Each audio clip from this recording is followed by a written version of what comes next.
மகிமை உண்டாவதாக. இந்த நாளுக்குரிய தேவனுடைய வார்த்தை தீர்த்துக்கெழுதின நிருபம் 3ஆம் அதிகாரம் 14வது வசனம். நம்முடையவர்களும் கனியற்றவர்களாய் இராதபடி குறைவுகளை நிறைவாக்குவதற்கு ஏதுவாக நற்கிரியைகளை செய்ய பழக்கட்டும். நம்முடையவர்களும் கனியற்றவர்களாய் இராதபடி குறைவுகளை நீக்குகிறதற்கு ஏதுவாக நற்கிரியைகளை செய்ய பழகட்டும். கண்களை மூடி நாம் செபிப்போம். மகிமையின் தேவனே, கிருபை நிறைந்த வார்த்தைகளுக்காய் நன்றி செலுத்துகிறோம். இந்த வார்த்தைகள் மூலம் உம்முடைய பிள்ளைகளுக்கு நீர் சொல்ல வேண்டிய சத்தியத்தை சொல்லும்படி எங்களை தாழ்த்துகிறோம். இயேசு கிறிஸ்துவின் நாமத்தில் நல்ல பிதாவே, ஆமென். நாம் ஏற்கனவே கற்றிருக்கிறோம். யோபுவின் புத்தகம் 22:21 நீர் அவரோட பழகி சமாதானமாயிரும் என்று கற்றுக்கொண்டோம். ஆண்டவரோடு கூட ஒருவன் பழகும் பொழுது 12 விதமான காரியங்கள் உண்டு. அதில் 7 காரியங்களை கொடுத்தேன். உபாகம் 14:23வது வசனத்தின் அடிப்படையிலே, இரண்டாவது, நீ உன் தேவனாகிய கர்த்தருக்கு பயந்திருக்க பழக வேண்டும் என்றும் நாம் கற்றிருக்கிறோம். இன்னைக்கு 3ஆவதாக பரிசுத்த ஆவியானவர் நமக்கு சொல்லுகிற வார்த்தை, நற்கிரியைகளை செய்ய பழக வேண்டும். தேவனாகிய கர்த்தர் நம்மிடத்தில் எதிர்பார்க்கிற ஒரு காரியம், தம்முடைய பிள்ளைகளிடத்தில் எதிர்பார்க்கிற ஒரு காரியம், அனைவரும் நற்கிரியைகளை செய்ய பழக வேண்டும். ஏன் இந்த வார்த்தையை சொல்லுகிறார்? நற்கிரியை செய்ய வேண்டும் என்று சொல்லாமல் செய்ய பழக வேண்டும். அப்படி என்றால் ஒரு சில பேர் நற்கிரியை செய்கிறார்கள், அநேகர் என்ன செய்யவில்லை, நற்கிரியைகளை செய்யாத காரணத்தினாலே அவர் தம்முடைய பிள்ளைகளை பார்த்து சொல்லுகிறார், இனிமேலாவது பழகிக் கொள்ளுங்கள், நற்கிரியை செய்ய நீங்கள் பழக வேண்டும் என ஆண்டவர் சொல்லுகிறார். நம்முடைய வாழ்க்கையிலே இந்த வசனத்தை பார்த்த உடனே நாம கேட்கிற முதல் கேள்வி, நற்கிரியை செய்ய நான் ஏன் பழக வேண்டும்? ஆண்டவர் சொன்னார்ல, பழகுங்க. ஏன் என்ற ஒரு கேள்வியை இங்கே வைத்து பார்த்தால் 2 காரியங்கள் இந்த வசனத்திலே சொல்லப்பட்டிருப்பதை நாம் கற்றுக்கொள்ள முடியும்.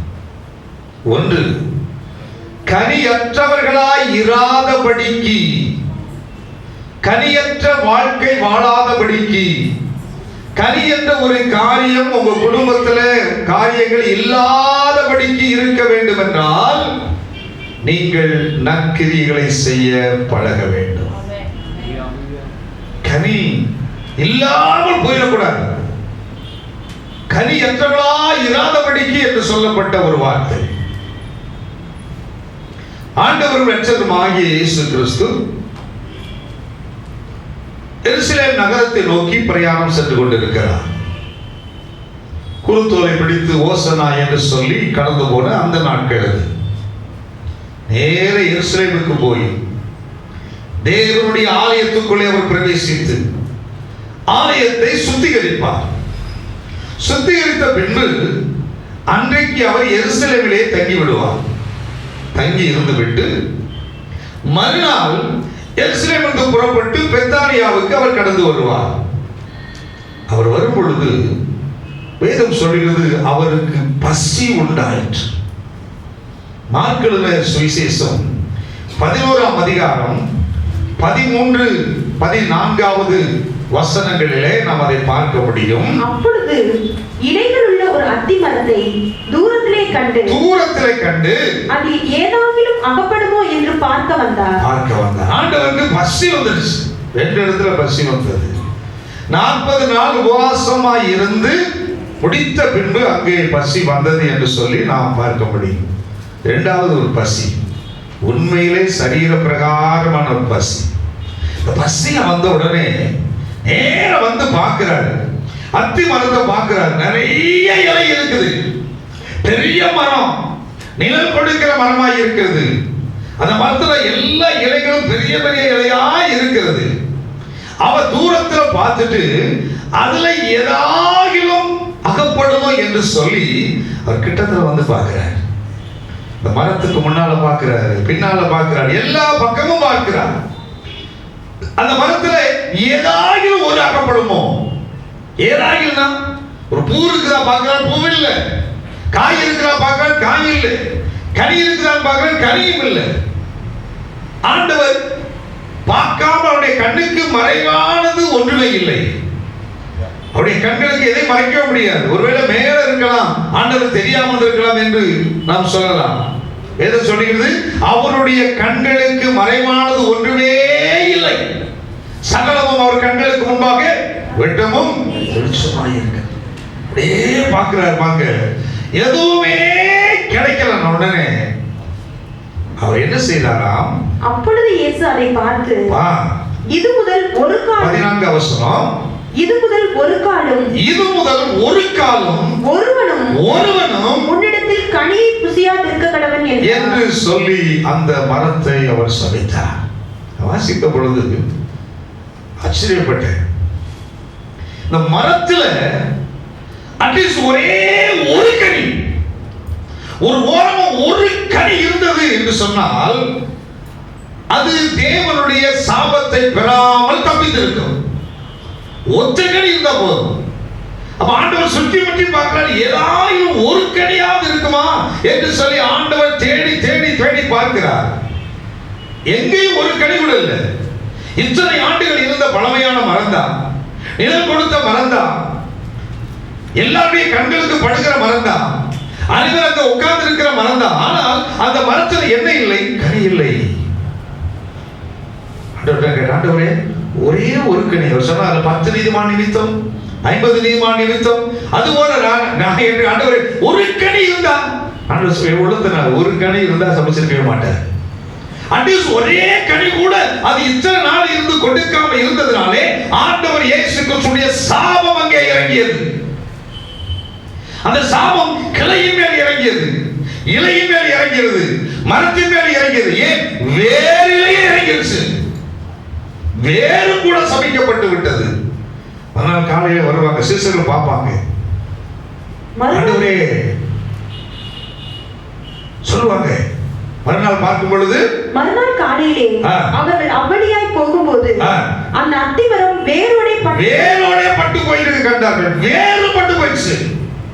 மரத்தை குறித்த பிரமாணமே அழிஞ்சு போச்சு.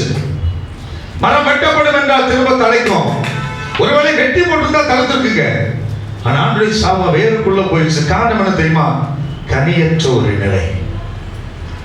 ஆண்டவர் நம்முடைய வாழ்க்கை அதுதான் எதிர்பார்க்கிறார். ஏதாவது ஒரு கனி நீ கொடுக்கலையா, உள்ளத்தில் ஒரு கனி காணப்படுகிறா என்று ஆண்டவர் இயேசு இன்று நம்மை பார்த்து கேட்கிறார்.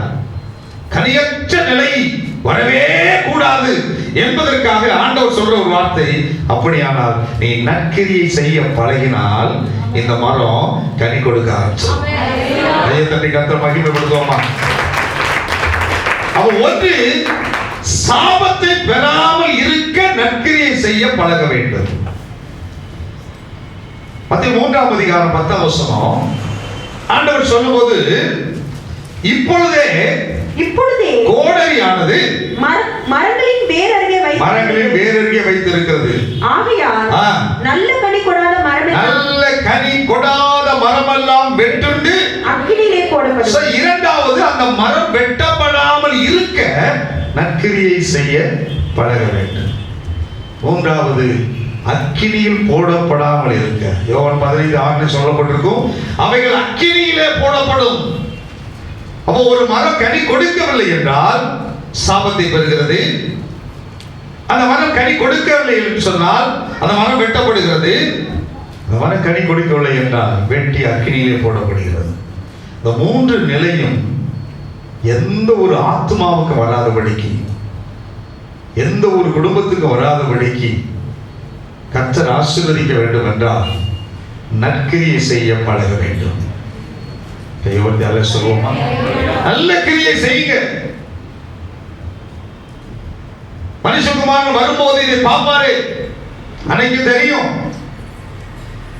இந்த பூமியில இருக்கிற காலங்களிலே ஒவ்வொரு குடும்பமும் ஒவ்வொரு பிள்ளைகளும் நற்கிரியை செய்ய பழக வேண்டும். இந்த மரம் ஏன் கனி கொடுக்கல? ஏன் இந்த மரம் கனியற்ற நிலையில இருந்தது என்று சொன்னால், எபேசியர் நிருபம் 5ஆம் அதிகாரம் 11வது வசனத்திலிருந்து நாம் அதை பார்க்க முடியும். கனியற்ற அந்தகார கிரியைகளுக்கு உடன்படாமல் அவைகளை கடிந்து கொள்ளுங்கள். கனி ஏன் இல்லை? ஒரு மனுஷனுடைய வாழ்க்கையிலே கனி ஏன் இல்லை என்றால், அவங்களுக்குள்ள என்ன இருக்கிறது? அந்தகார கிரியை. அந்தகார கிரியை இருக்கிறது. அது என்ன அந்தகார கிரியை? 12ஆம் வசனம் சொல்லு. அவர்களால் ஒளிப்படத்தில் செய்யப்படும் கிரியைகளை சொல்லுகிறதும் அவலட்சணமாய் இருக்கிறது. ஒளிப்படத்தில் செய்யக்கூடிய கிரியை. தேவ பிள்ளையே, உன் வாழ்க்கையில கனி இல்லாத நிலைக்கு காரணம் அந்தகார கிரியை. அந்தகார கிரியை என்பதற்கான சரியான காரியம் ஒளிப்படத்தில் செய்யப்படும் கிரியை.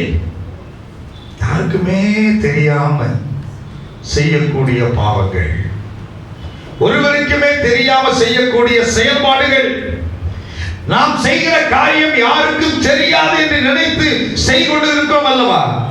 அந்த காரியங்கள் வெளியே தெரியும் என்றால் அது அவலட்சணமாய் காணப்படும் அல்லவா? அந்த காரியங்களின் நிமித்தம் தான் உன் குடும்பத்துல வாழ்க்கையில கனி இல்லாத நிலை.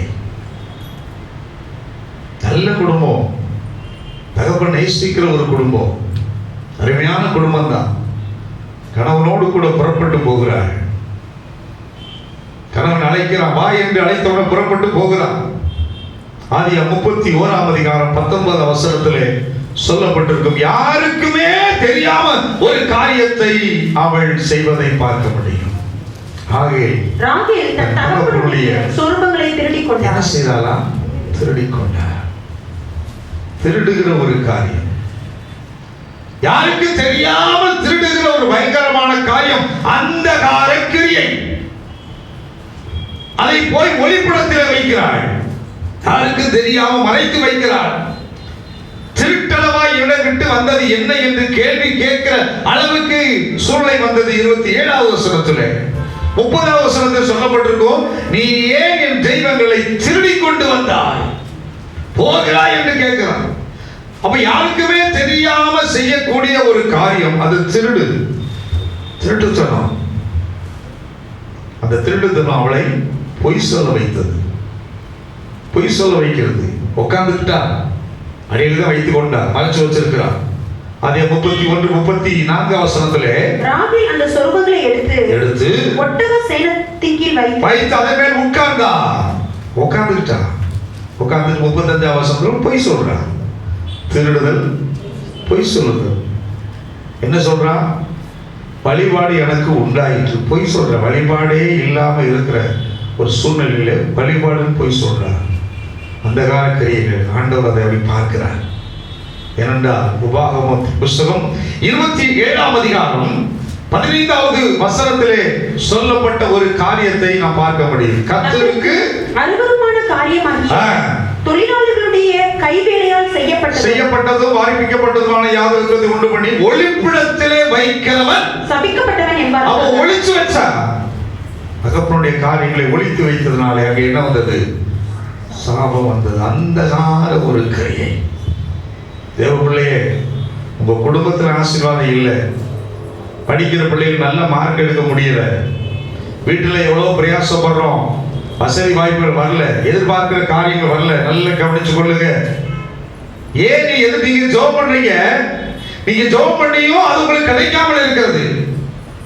வேலை செய்கிறாய், வேலை கேட்ட சம்பளம் வரல, தொழில் பண்ணுகிற விருத்தி இல்லை, எதிர்பார்க்க எத்தனை காரியங்கள் வராதற்கு காரணம் என்ன தெரியுமா? ஒளிப்படத்தில் செய்யக்கூடிய அவலட்சணமான கிரியைகள். அப்ப நினைச்சு பாரு. யாருக்கும் தெரியாம செல்போன் வச்சிருக்கிறீங்க, செல்போன் பார்த்துட்டு இருக்கீங்க. நான் திடீர்னு அப்பாவும் அம்மாவும் பக்கத்தில் வரும்போது அதை தைரியமா பார்க்கிற அளவுக்கு பார்த்துக்கிட்டு இருந்தா பிரச்சனை இல்லை.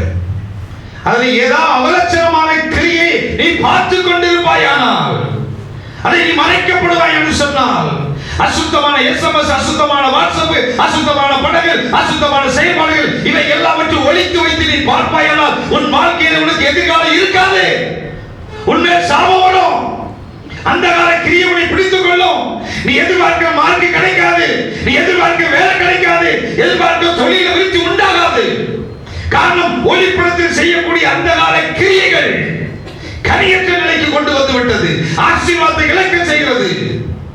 நீ செய்கிற காரியம் தேவனுக்கு முன்பாக பிரியமாய் இருக்கிறதா? நீ செய்கிற காரியம் மனுஷனுக்கு முன்பாக பிரியமாய் இருக்கிறதா? உன் அந்தரங்க செயல்பாடுகள் உன்னை எந்த அளவுக்கு தாக்கி இருக்கிறதோ அந்த அளவுக்கு கனி அற்ற நிலைக்கு கொண்டு போய்விடும். அபியானவர் எச்சரிப்பா சொல்றாரு. ஏன் வரலனா? இதுதான் அந்த கால ஒரு கிரியை. கலாத்தியர் அழகா சொல்லப்பட்டிருக்கு 5:19-21 18 விதமான செயல்பாடுகள். இதெல்லாம் ஒளிப்படத்தில் செய்யக்கூடிய கிரியை. மாம்சத்தின் கிரியை வெளியரமாய் இருக்கின்றன. அவையாவன உபச்சாரம், வேசித்தனம், அசுத்தம், காமவிகாரம், விக்கிரகாராதனை, பில்லிசூனியம், பகைகள், விரோதங்கள், வைராக்கியம், கோபங்கள், சண்டை, கட்சிகள், மூங்க, மார்க்கவாதங்கள், 18 காரியம் எல்லாமே அந்த கால கிரியை. இதுல ஏதாவது இருந்துச்சுன்னா, ஆண்டவரே இதிலிருந்து எனக்கு விடுதலை கொடுங்க. இது இருக்கிறதுனால என் வீட்டுல கனி இல்லை, சந்தோஷம் இல்லை, சமாதானம் இல்லை. காரணம் என்ன தெரியுமா? இந்த ஒளிப்படுத்தக்கூடிய காரியம். அதனாலதான் கனி தர முடியாத ஒரு பரிதவிக்கப்பட்ட நிலை.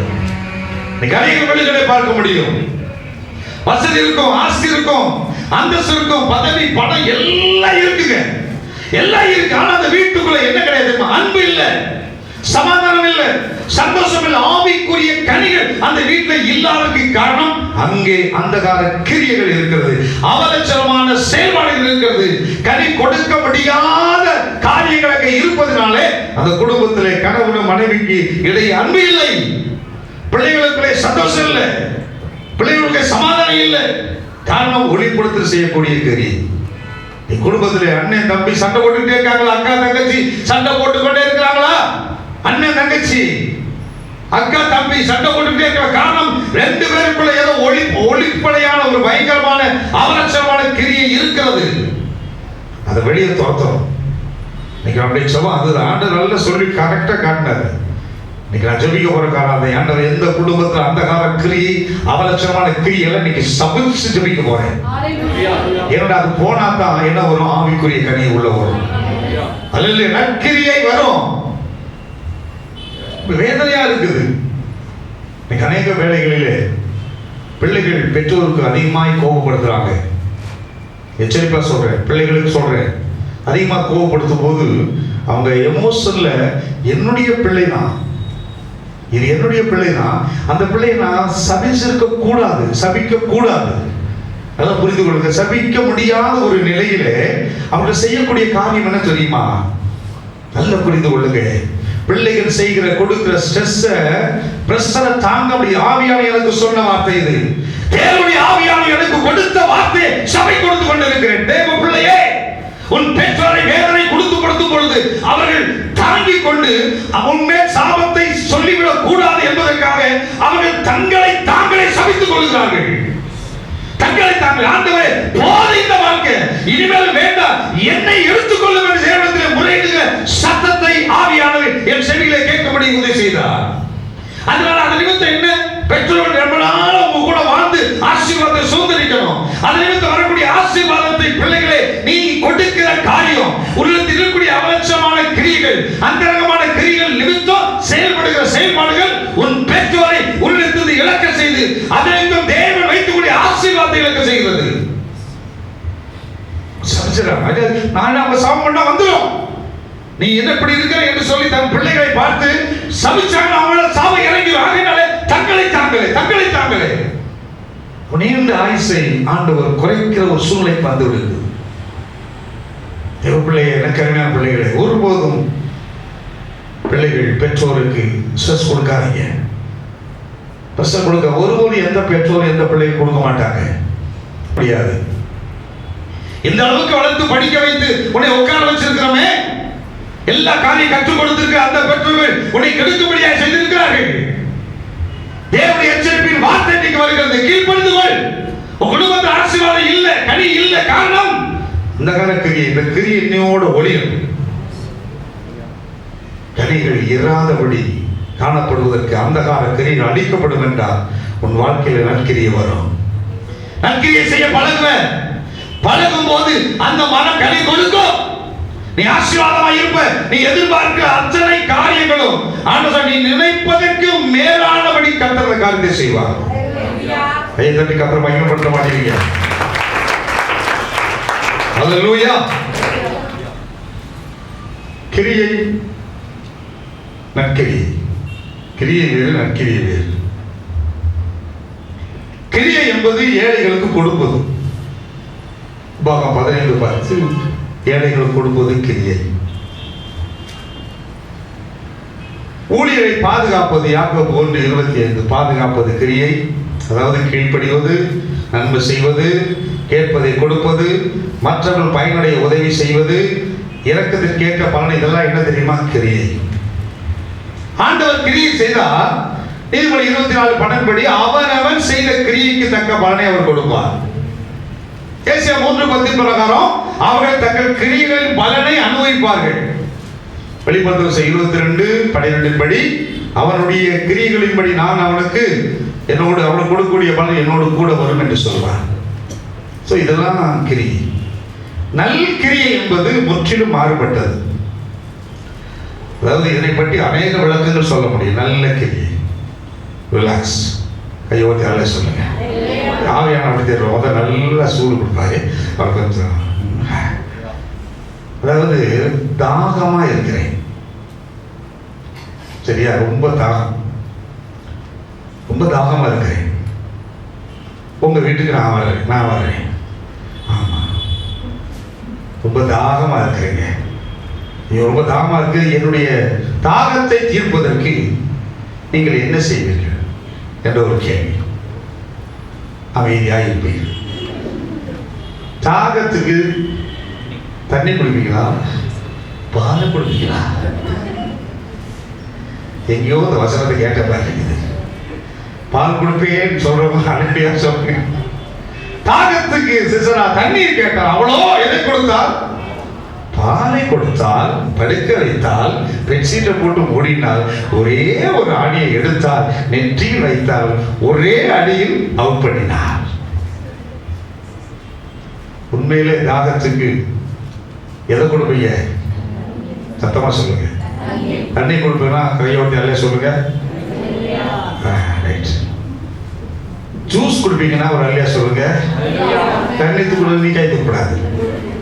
மோர் குடிப்பீங்கன்னா ஒரு அல்லையா சொல்லுங்க. ஆப்பிள் ஜூஸ் குடிப்பீங்கன்னா ஒரு அல்லையா சொல்லுங்க. ஒரு ரூபாயும் கொடுக்க மாட்டேன். அந்த ரிலாக்ஸேஷன் என்னுடைய வருடைய கொண்டு வந்து. கிரியை என்பது தண்ணி கொடுப்பது. ஒரு கலசம் தண்ணி கொடுத்தா அதற்கு பாருங்க. நற்கிரியை என்ன தெரியுமா? சொல்ல ஜூஸ் கொடுப்பது அப்படி சொன்னார். நற்கிரியை என்பது என்னுடைய இருதயத்தில் இருக்கக்கூடிய காரியம் என்ன? நான் வர தண்ணி தாகமா இருக்கு, இப்போ மட்டும் எனக்கு ஒரு 2 சொம்பு மோர் கிடைச்சுன்னா எப்படி இருக்கும் அப்படி நான் நினைச்சுக்கிட்டு வரும் பொழுது, தாகமா இருக்குன்னு சொன்ன உடனே நீங்க சொம்பு மோர் கொடுத்தீங்கன்னா அது என்னது? சத்தமா சொல்லுங்க. விளங்குதா? இதுதான் நற்கிரியை. இயேசு கிறிஸ்துடைய இருதயத்தில் என்ன இருக்குதோ, ஆண்டவர் இயேசு கிறிஸ்து எதிர்பார்க்கிற காரியம் என்னவோ அதை ஒருவன் ஆண்டவருக்கு செய்யும் போது அதுதான் நற்கிரியை. அல்லேலூயா. யூதர்களுக்கு ஒரு வழக்கம் உண்டு. யூதர்கள் எப்பொழுதுமே என்ன செய்வாங்கன்னா, ஒரு வீட்டுக்கு விருந்தாளிகள் வர்றாங்கன்னு வைங்க, வந்த உடனே என்ன செய்வாங்கன்னா அவங்களுக்கு தண்ணி தருவாங்க. லூக்கா 7ஆம் அதிகாரம் 44 முதல் 46 வசனங்களிலே நாம் அதை பார்க்க முடியும். ஸ்திரீயிடமாய் திரும்பி அவனை நோக்கி, நீ என் கால்கள் பார்க்கிறாய், நான் உன் வீட்டுக்கு வந்தேன், நீ என் கால்களுக்கு தண்ணீர் தரவில்லை. நீ என் காலுக்கு தண்ணி கொடுத்தியா? கொடுக்க. அப்போ என்ன தரணும்? தண்ணி கண்டிப்பா வீட்டுக்குள்ள வந்தா தண்ணி தரணும். இப்போ உதாரணத்துக்கு இப்போ ஒரு ஃபோன் பண்ணி சொல்லுவோம், உங்கள் சொந்தக்காரங்கள கூட பிறந்தவங்களோ யாராவது ஃபோன் பண்ணி இந்த மே மாதம் உங்கள் வீட்டுக்கு நான் வர்றேன் அப்படின்னு சொன்னால் என்ன சொல்லணும்? என்ன சொல்றீங்க? முதல் வார்த்தை, என் வீட்டில் தண்ணியே வரல அப்படின்னு என்ன அர்த்தம்? என்னைக்கு தண்ணி வருதோ அன்னைக்கு சொல்றேன் வா. கேட்டோம்னா என்ன செய்ய வரமாட்டேன், அவ்வளோதான் முடிஞ்சு வச்சு. இப்போ முதல்ல வீட்டுக்குள்ள போனால் வீட்டுக்குள்ள அந்த வீட்டாக எதை கொடுக்கணும்? முதல்ல தண்ணி கொடுக்கணும். காலவே நினைச்சுக்கங்க, காலை நினைக்கிறாங்க. வெளியே வந்து தண்ணியை வாங்கி அதுக்கு தான் அந்த ஆறு கஞ்சாணி வச்சிருந்தது எது தெரியுமா? வெளியே வந்து தண்ணியை எடுத்து காலில் என்ன செய்வாங்க? ஒரு கால் நினைச்சா கை நினைக்கணும். அமைதியா இருக்கீங்க. முதல்ல எதை நினைக்கணும்? காலை நினைக்கணும். அதுக்கப்புறம் அப்படி நம்மளாம் காலே நினைக்க வேணாம், கை நினைச்சா போதும், உள்ள கிடைச்சா போதும். யூதருடைய வழக்கம் கண்டிப்பா. அதனாலதான் ஆபிரகாம் கூட அதான் செய்வாரு. ஆபிரகாம் ஆதியாகமம் 18 நாள்ல அங்க வருவாங்க. 18 ஆதியாகமம் 18 வசனத்துல கொஞ்சம் தண்ணீர் கொண்டு வரட்டும், தண்ணி கொண்டு வரட்டுங்க, உங்கள் கால்களை கழுவி மரத்தடியில் சாய்ந்து கொண்டிருங்கள். அதாவது நான் கொஞ்சம் தண்ணி கொண்டு வரட்டும் கேட்பேன். நான் தண்ணி கொண்டு வரவா? உங்க வீட்டுக்கு வந்தவனே, பாஸ்டர் டீ சாப்பிட்றீங்களா, காபி சாப்பிட்றீங்களா, வடை வேணுமா, இப்படியே கேட்டுட்டு கேட்கும்போது என்ன வரும்? ஒன்றும் வேணாமா, தேங்க்யூ பாஸ்டர், அதை தான் நான் எதிர்பார்த்தேன். ஒரு வேலை கேட்டுருவாங்க. சிலர் கேட்காம அப்படியே இருப்பாங்க. ஏன்னா கேட்டுட்டாரா கொடுத்தாங்க.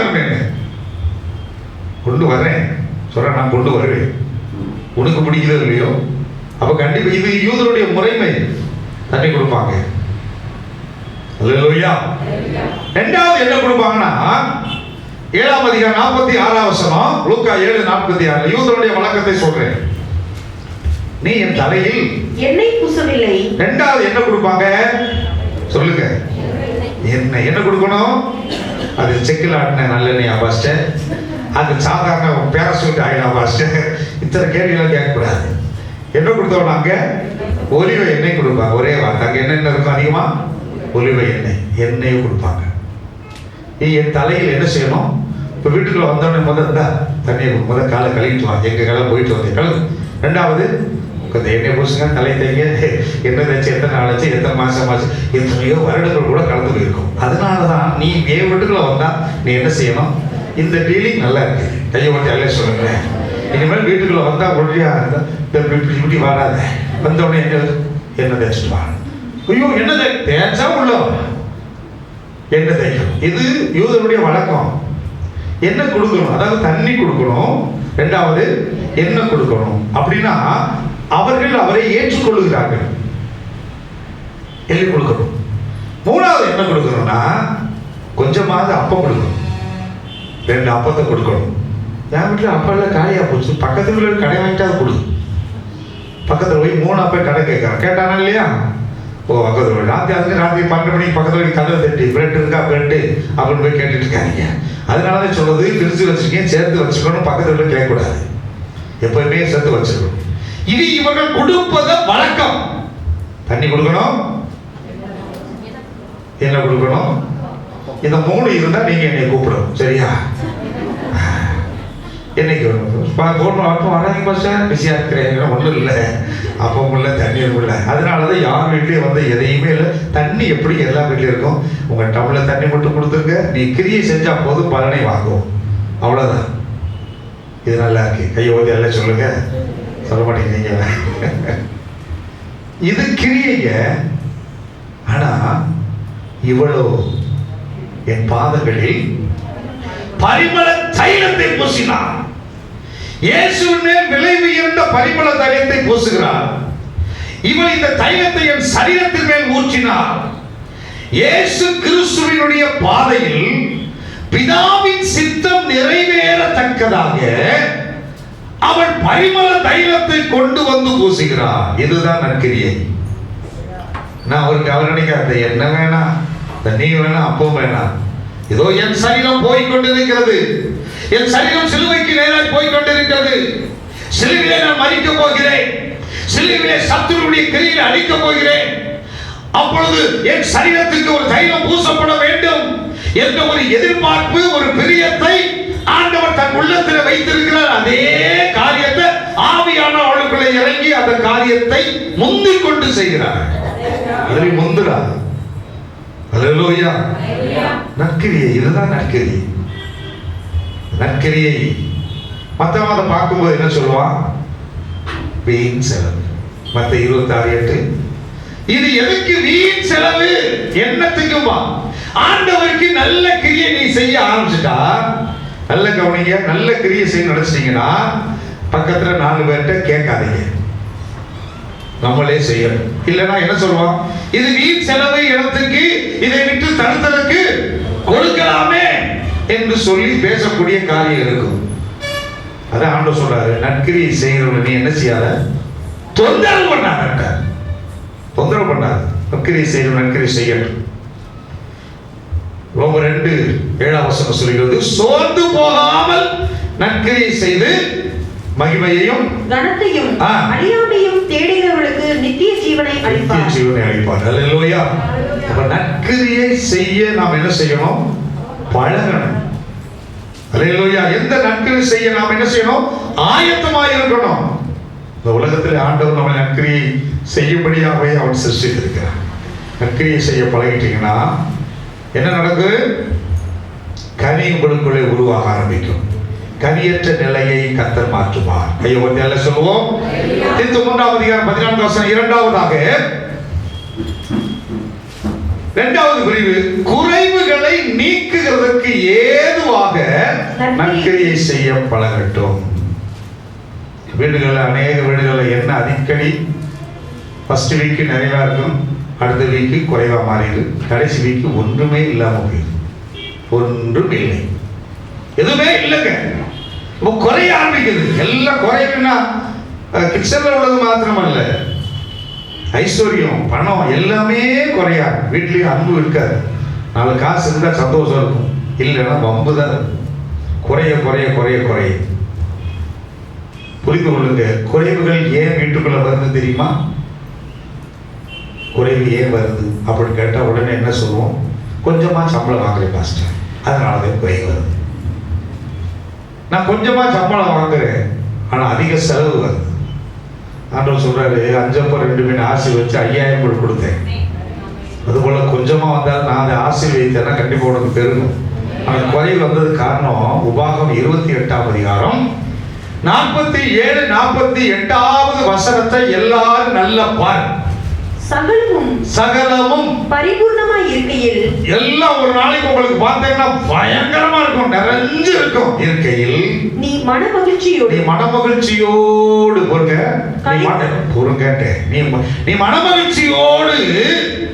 ஊட்டிக்கு போனாயே, நீ மனமகிழ்ச்சியோடு கொடைக்கானல் போனாயே, நீ மனமகிழ்ச்சியோடு சென்னையில போய் பீச்சில் போனாயே, நீ மனமகிழ்ச்சியோடு சன்ரைஸ் சன்செட் பார்க்க போனாயே, களிப்போடும் உன் தேவனாகிய கர்த்தரை சேவியாமல் போன மனமகிழ்ச்சி களிப்பு வந்து ஆண்டவர் பக்கம் வரதில்லை. செழிப்பு வந்த உடனே ஏரியா விட்டு ஏரியா போயிருது. பாஸ்டர் செழிப்பா வந்துட்டா போற, காலி விட்டு வரேன், அந்த வாரம் இந்த வாரம் இந்த ஞாயிற்றுக்கிழமை போனேன்னா அடுத்த ஞாயிற்றுக்கிழமை பார்த்துக்கணும். நீ அப்படி நினைச்சு போற பாரு. இந்த ஞாயிற்றுக்கிழமை ஆண்டு ஒரு செழிப்பு கொடுக்குறாரு.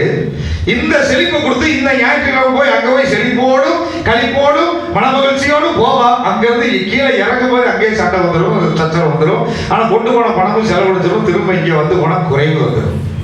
திரும்ப அடுத்த வாரம் கொடுக்க மாட்டேன். ஆண்டவர் என்ன செய்யறதுல சேவியாமல் போகணும். நான் கேட்கிறேன், பிரச்சனை வேலையில படிக்கிற பிள்ளைகளா இருக்கிற பிள்ளைகள்லாம் எனக்கு நல்லாவே தெரியும். சோத்திரம் யூடியூப், அதாவது எக்ஸாம் டைம்ல நான் பார்த்துருக்கேன். எக்ஸாம் டைம்ல பார்த்தீங்கன்னா அங்கே நான் ஜெபிக்க வரும்போது அங்கே நடக்கும் போது கிட்டத்தட்ட ஒரு 10 வருஷமா 12 வருஷமா 15 வருஷம் அதே சேப்பல்ல ஜெபிச்சாரு. புதன்கிழமை பிரேயர் நடத்துறாரு, பாஸ்டர்மானா நடத்தணும். அப்போ எல்லா பிள்ளைகளும் வருவாங்க, அப்படியே போராடி ஜெபம் பண்ணுவாங்க. எல்லாரும் கண்ணீரோடு எல்லாத்தையும் ஜெபம் பண்ண எக்ஸாம் முடிகிற வரைக்கும் பார்த்தீங்கன்னா சத்தம் கேட்டுக்கிட்டே இருக்கும். சில பேர் ஞாயிற்றுக்கிழமா ஜெபம் பண்ணுவாங்க. ஆனால் பரீட்சை முடிஞ்சு பாஸ் பண்ண உடனே அடுத்து அந்த ஏரியா பக்கம் ஒருத்தர் இருக்க மாட்டாங்க. ஒருத்தராவது வந்து இப்ப முடிஞ்ச வந்து நின்று எல்லாம் கை தட்டி வார வாரம் ஆண்டவரை மகிமைப்படுத்துகிறோம், ஆண்டவரே எல்லாத்தையும் நல்ல மார்க் கொடுத்தீங்க பாஸ் பண்ணு சொல்லி காதுல கேட்டதை எங்க இல்லை, எங்கேயுமே இல்லை. அதனாலதான் குறைவு வருது. அல்லேலூயா. இந்த 40 நாள் ஜெபம் முடிஞ்ச உடனே 7 நாள் துதி ஆராதனை வைக்க போறேன், வெற்றியின் ஆராதனை வைக்க போறேன்.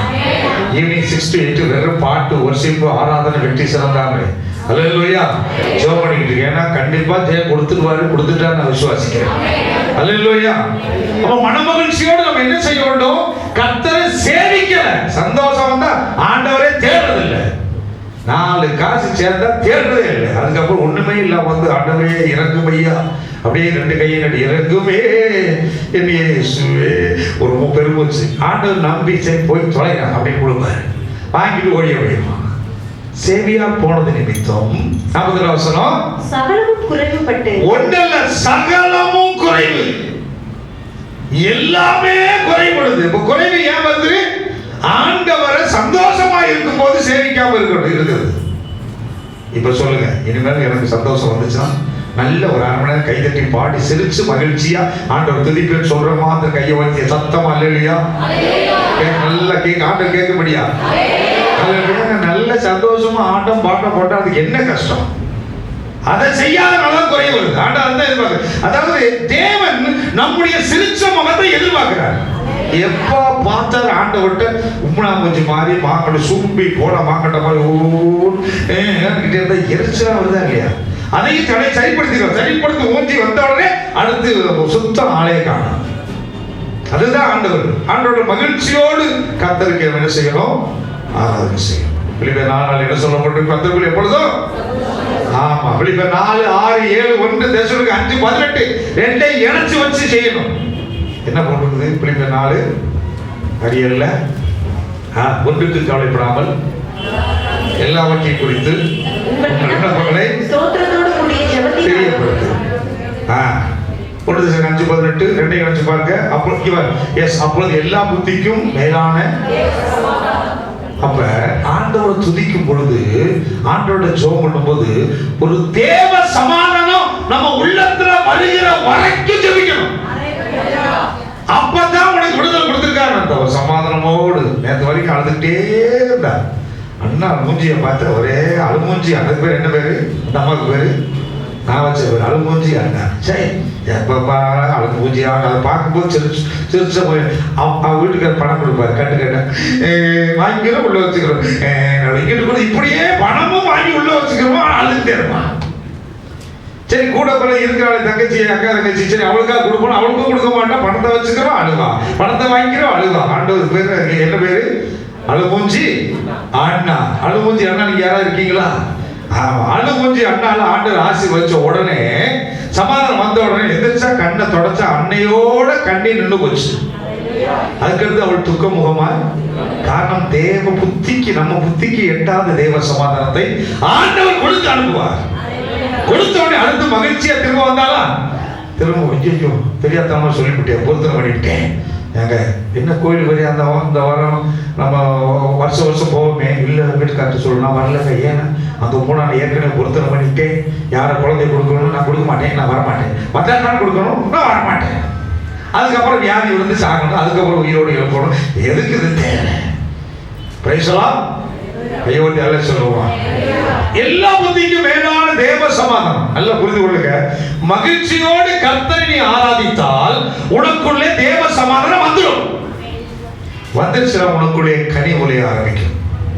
கனி விளைய சந்தோஷம், சமாதானம். என்னது? Fruits of the Holy Spirit. கலாத்தியர் 5:22. அல்லேலூயா. சோ கனி உருவாக ஆரம்பிக்கும். குறைவு ஏன் வருகிறது? குறைவு ஏன் வருது? அமைதியா இருக்கீங்க. நான் சந்தோஷமா இருக்கும்போது சந்தோஷமான பாட்டு பாடாதனால சிலது பார்த்தேன், எப்போ அப்போ சோகப்பாட்டே பாடிட்டு இருப்பான். சந்தோஷம் வந்து வீட்டில் சந்தோஷம் வந்துருச்சா, வீட்டில் எல்லாம் ஆசீர்வாதம் வந்துருச்சா, கார் வந்துருச்சு பாஸ்டர் நல்லது, வண்டி வந்துருச்சு பாஸ்டர் நல்லது, வீட்டுக்கார மரமா எதிர்பார்த்தா வந்துருச்சு பாஸ்டர், அதையே அழுகிற வந்துச்சு பார்த்தீங்களா? அதனால முதல்ல வரலாட்டு அழுதுட்டு இருக்கேன். நல்ல குணசாலியான ஸ்திரீ கண்டுபிடிப்பவன் கண்டுபிடிச்சு அழுகிறான். இப்ப திருப்பி ஏன் கேட்டீங்கன்னா குலசாமியான அதனால ஒரு அழுகை. இப்படி எல்லாம் இருக்கக்கூடிய குலசாமியான புருஷன் அறிவுள்ள புருஷனை கேட்டு சேவ் பண்ணிடுவோம். அவங்களால அழுங்க என்ன செய்யணும்? மகிழ்ச்சியோடு கத்த என்ன செய்யணும்? ஆராதிக்கணும். கைகளை தட்டி கத்த மகிமைப்படுத்தணும். கத்த கொடுக்க போறேன். அல்லேலூயா. சங்கீதம் 107:39 வசனம். இடுக்கம் 107:39. இடுக்கத்தினாலும் ஆபத்தினாலும் துயரத்தினாலும் குறைவுபட்டு தாழ்வடை. அப்ப இடுக்கம் வரும் பொழுது, ஆபத்து வரும் பொழுது, துயரம் வரும்போது வீட்டுல என்ன வரும்? குறைவு வருது. குறைவு எப்படிப்பட்ட சூழ்நிலை உள்ள வருதுங்க? லூக்கா 18:22 வசனம். லூக்கா 18:22 வசனம். இயேசு அதை கேட்டு, இன்னும் உன்னிடத்தில் ஒரு குறைவு உண்டு. ஒரு குறைவு உண்டு. உனக்கு உண்டான வெற்றி தரித்திரருக்கு கொடு. அதான் ஒரு பாஸ்டர் ஜெபம் பண்ணார். ஒரு ஐஸ்வர்யாவான் இருந்தாங்க. அவளுக்காக ரொம்ப நேரம் ஜெபம் பண்ணார். நல்லா ஜெபம் பண்ணார். ஜெபம் பண்ணிட்டு விட்டாச்சு. அடுத்து ஒரு சாதாரண ஒரு 7 விசுவாசி வந்தாங்க. அவங்களுக்கு வந்து கையை வச்சு 2 வார்த்தை ஜெபம் பண்ணிப்போ அப்படின்ட்டாங்க. உடனே பார்க்குறாங்களா, என்னது பாஸ்டர் இப்படி இருக்கிறாரு? ஐஸ்வர்யாவுக்காக ரொம்ப நேரம் ஜெபம் பண்ணுறாரு, ஏழைக்காக 2 வார்த்தையில் ஜெபம் பண்ணார். இது எந்த விதத்தில் நியாயம்னார். இப்போ அந்த பாஸ்டர் சொன்னாங்கன்னா, ஏழைக்கு ஒரு தடவை சொன்னாலே ஆண்டவர் கேட்டு கொடுத்துருவார். இந்த ஐஸ்வர்யா இருக்காங்களே ரொம்ப நேரமாக ஜெபம் பண்ணேன். நான் ஊசி எடுத்து நூலை கோர்க்கணும்னா உடனே கோர்க்க முடியாதுல்ல, மெதுவாக தானே கோர்க்க முடியும். ஏனென்றால் ஐஸ்வர்யவான்கள் தேவனுடைய ராஜ்யத்தில் பிரவேசிப்பது ஊசி ஒட்டகம் நுழையிறதுக்கு. அதுக்காகத்தையா ரொம்ப நேரம் ஜெபம். அவங்களுக்கு ரொம்ப நேரம் போராடினா தான் உள்ள கொண்டு போக முடியும். அதுக்கு தான் வெளியே கொண்டு ஐயோ அப்படின்னு இல்லை. அல்லேலூயா. காரணம் அவன்கிட்ட என்ன கிடையாது? ஆண்டவருக்கு கொடுக்கணுங்கிற எண்ணமே இல்லை. அதனாலதான் என்ன வருது? குறைவு. இந்த குடும்பத்தில் உள்ள குறைவுகள் எல்லாம் நீங்க வேண்டுமானால் என்ன செய்யணும்? நல்ல கிரியை செய்ய பழகுங்க. ஜனங்கள் அறிவில்லாமல் சங்காரமாகிறார். நல்ல கிரியை செய்யும் சொல்றேன். கொஞ்சமா பழக, கொஞ்சம் ட்ரை பண்ணுங்க. நல்ல கிரியை, நல்ல கிரியை நம்மளால முடிஞ்சளவுக்கு நம்ம செய்யணும். செயல்படுத்துவோம். நல்ல கவனிச்சு பாருங்க. நல்ல கிரியை செய்வோம். பஸ்ஸில் போய்கிட்டு இருப்பாங்க. பஸ்ஸில் போய் உட்காந்துருவோம். உட்காந்துருக்கும் போது பார்த்தீங்கன்னா திடீர்னு பெரிய இவ்வளோ அவான ஒரு ஆள், ஒரு பெண் வராங்க. இங்கே பார்ப்போம் உட்காந்து நல்லா உட்காரு. சின்ன படத்துக்கு பக்கம் உட்கார வச்சுருவாங்க. அகலம் வச்சுக்கிடுவாங்க. இல்லைன்னா துண்டு போட்டு வச்சுருப்பாங்க. ஏன்னா அங்கே பார்ப்போம் துண்டு யாரோ வர்றாங்க போங்கன்றான். அடுத்து யாரோ ஒல்லியாக வராங்க. அவங்க அங்கே வாங்க கூட்டு வச்சு உட்கார வச்சிருப்பான். ஏன்னா நமக்கு இடம் வேணும். நல்ல கிரியை உட்காரட்டும் விடுறது இல்லை. இதெல்லாம் நல்ல கிரியை செய்யணும். நம்மளால் முடிந்தவர்களுக்கு மற்றவர்களுக்கு நன்மைகளை செய்கிற பிள்ளைகளாக நாம் காணப்பட வேண்டும். அல்லேலூயா. 2 தீமோத்தேயு 2:21 சொல்கிறது, நற்கிரியை செய்ய எப்பொழுதும் ஆயத்தமாக இருக்கணும். ரெடியா இருக்கணும். ரைட். நற்கிரியை செய்ய ஆயத்தம். கையோட்டி எல்லாம் சொல்லுங்க. வெள்ளிக்கிழமை நல்லா எல்லாருக்கும் தயிர் சாதம் கொடுக்கணும். நான் கொடுக்குறேன். கையோட்டி எல்லாம் சொல்லுங்க. வந்துருச்சு. அதுதான் ஆயத்தம். அதான் நல்ல பிள்ளைங்க. செய்யுதோ இல்லையோ கையை தூக்குறாங்க. கர்த்தர் செய்ய வைப்பாங்க. எவ்வளவு சந்தோஷம் தெரியுமா? நற்கிரியை செய்ய நான் இருக்கிறேன் சொன்ன போது ஆண்டவர் அந்த வார்த்தைக்கு கர்த்தர் செய்வார். நற்கிரியை செய்ய ஐயோ அப்படி பயப்படாத. என்னமோ நீ இவ்வளவு செய்யற மாதிரி. அல்லேலூயா. சரி, எதாவது நற்கிரி மோர் கொடுக்கலாம். என்ன கொடுக்கலாம்? போடுவோம். ஒவ்வொரு வருஷம் என்ன குடிப்போம்? மோர் குடிப்போம், ஜூஸ் குடிப்போம், தயிர் சாதம் போடுவோம். ஏன் இந்த வருஷம் லெமன் சாதம் போடுங்க. நல்ல சந்தோஷமா சாப்பிட்டு போட்டோம். நல்ல 1 மணி வரைக்கும் ஐயோ வீட்டில் போய் சமைக்கிறது இல்லை இல்லாமல் பேசாமல் உட்காந்து என்ன செய்யணும்? இங்கே வாங்க, ஒரு 2 பொட்டலம் கொடுப்பாங்க. ஒரு பொட்டலம் என்னது? Lemon rice. 2வது அப்போ பேசாமல் நம்ம 2 பாட்டில் என்ன கொடுக்கலாம்? தயிர் சாதத்துக்கு பிங்கிள் கொடுக்கலாம் இல்லையா? ஊறுகாய் கொடுக்கலாம், துவையல் கொடுக்கலாம், சிப்ஸ் கொடுக்கலாம். இதெல்லாம் என்ன கிரியைங்க? கிரியா செய்யுங்க. கிரியை செஞ்சு அடுத்து என்ன வரும்? இதுக்கு எல்லாம் இது நல்லா இருக்குது. நானே பாட்டில் வாங்கிட்டு எல்லாரும் பாட்டில் கொடுத்து ஊறுகாய் அடிக்கிறாங்க. சோமடி கொடுத்துருவேன் பாருங்க. அல்லேலூயா. ஐயோ வந்து அல்ல சொல்லுவோம். அல்லேலூயா. 2 தீமோத்தேயு 3:14 நற்கிரியை செய்ய 16 தகுதி. எந்த நற்கிரியை செய்ய தகுதி உள்ளவனாக இருக்கணும். நற்கிரியை செய்யறதுக்கு முதல்ல ஒரு தகுதி வேணுங்க. தகுதி உருவாக்கணும். எனக்கு தகுதி இல்லைங்க, எனக்கு தகுதி இல்லைன்னு சொல்லிக்கிட்டே வாழ்க்கை வாழாத. தகுதி உள்ளவனாய் மாற்றிக்கொள்ள வேண்டும். அது மாத்திரமல்ல, தீத்து 2:7 சபையானது இப்படி இருக்கணும், ஒவ்வொரு பிள்ளைகளும் இப்படி இருக்கணும், குடும்பத்தில் எல்லாரும் இப்படி இருக்கணும். நீயோ எல்லாவற்றிலும் உன்னை நற்கிரியைகளுக்கு மாதிரியாக பார்த்தா ஒரு மாடல், நீதான் மாடல், நல்ல பிள்ளை, இந்த பிள்ளை மாதிரி இருக்கணும்னு சொல்லி உங்க பிள்ளைகளை பார்த்து சொல்லணும், ஏன் உங்களையும் பார்த்து சொல்லணும். நற்கிரியைகளுக்கு மாதிரியா இருக்கணும். நம்ம ஒரு மாதிரியாக, ஒரு மாடலாக இருக்க வேண்டும். நற்கிரியை செய்ய நாம் பழக வேண்டும். அல்லேலூயா. 1 பேதுரு 2:12 1 பேதுரு 2:12 புறஜாதிகள் உங்களை அக்கிரமகாண்ட விரோதமாக பேசும் விஷயத்தில் அவர்கள் உங்கள் நற்கிரியைகளை கண்டு அவற்றின் நிமித்தம் சந்திப்பின் நாள் வரப்போது, இயேசுவை சந்திக்கிற ஒரு நாள் வரப்போது, அன்னைக்கு என்ன செய்வோம்? தேவனை மகிமைப்படுத்தும்படி எல்லாரும் மகிமைப்படுத்துவாங்க. ஆண்டவரை மகிமைப்படுத்தணுங்க. நாம் செய்கிற நற்கிரியைகள் தேவனை மகிமைப்படுத்து. 2 சந்திக்கும் நாள். ஒன்று, அவர் ரட்சிக்கப்படாமல் இருக்கிற இயேசுவை சந்திக்கிற ரட்சிப்பின் நாள். இன்னொன்று, பரலோகத்திலே ஆண்டவரை சந்திக்கிற ஒரு நாள். அல்லேலூயா. என்ன செய்யணும்? அவர்கள் மகிமைப்படுத்தும்படியாக, தேவனை மகிமைப்படுத்தும்படியாக நாம் என்ன செய்யணும்? நல்ல கிரியை செய்யணும். இது பிளஸ் பாயிண்ட். முதல் பாயிண்ட், கனி கொடாமல் இருக்கப்படுவதற்கு, அதாவது கனியே இல்லாமல் இருப்பதற்கு நற்கிரியை செஞ்சா கனி வந்துடும். நாம் என்ன செய்யணும்? ஒவ்வொருத்தரும் நற்கிரியை செய்ய வேண்டும். அல்லேலூயா. அல்லேலூயா. ஐயோத்தி அல்லே சொல்லுங்க, மொத்தமா சொல்லுங்க. நற்கிரியை செய்வதனால் வரக்கூடிய பலன் 7 பலன் உண்டு. வேகமா குறிச்சுக்கங்க. தீத்து 3:14 சொல்லப்பட்டபடி கனி தராமல் இருக்க விடவே மாட்டார். ஒண்ணு, கண்டிப்பா நற்கிரியை செஞ்சுட்டா அவங்களுக்கு என்ன கொடுத்தணும்? கனி வந்துடும். அல்லேலூயா. அது கர்ப்பத்தின் கனி வரும், செயல்பாடுகள் வரும், ஆசீர்வாதம், அன்பு வரும், சந்தோஷம் வரும், சமாதானம் எல்லாம் வரும். 2வது, குறைவுகள் எல்லாவற்றையும் நீக்கி விடுவார். 3வது, மத்தேயு 5:14 சொல்லப்பட்டபடி மனுஷர்கள் பிதாவை என்ன செய்வார்கள்? மகிமைப்படுத்துவார்கள். கொலோசியர் 1:10 பிரகாரம் தேவனை அறிகிற அறிவிலே விருத்தி அடைவீர்கள். கொலோசியர் 1:10 கர்த்தருடைய பிரியத்தை பெற வைக்கும், கிறிஸ்துவின் நற்சாட்சியை பெற வைக்கும். மத்தேயு 26:13 2 தெசலோனிக்கேயர் 2:17 தேவனால் ஸ்திரப்படுத்தப்படுவீர்கள். 7 ஆசீர்வாதம். 1, கனி தராமல் இருக்க விடமாட்டார். 2வது, குறைவுகளை நீக்கி விடுவார். 3வது, மனுஷர்கள் பிதாவை மகிமைப்படுத்துவார்கள். 4வது, தேவனை அறிகிற அறிவிலே விருத்தி அடைவார்கள். 5வது, கர்த்தருடைய பிரியத்தை பெற வைக்கும். 6வது, கிறிஸ்துவுடைய நற்சாட்சியை பெற வைக்கும். மத்தேயு 26:13 கடைசியாக தேவனால் ஸ்திரப்படுத்தப்படுவோம். 2 தெசலோனிக்கேயர் 2:17 7 காரியங்கள். 7 யார் கொடுப்பார்னா, நற்கிரியை செய்ய பழகிறவங்களுக்கு கர்த்தர் அதை கொடுப்பார். இவருக்கு எல்லாம் சொல்லுமா? எல்லாம் இழந்திருந்து கர்த்தரை மகிமைப்படுத்தும். அல்லேலூயா. தேவனுடைய ஆசீர்வாதத்தை வாங்குற நேரம்.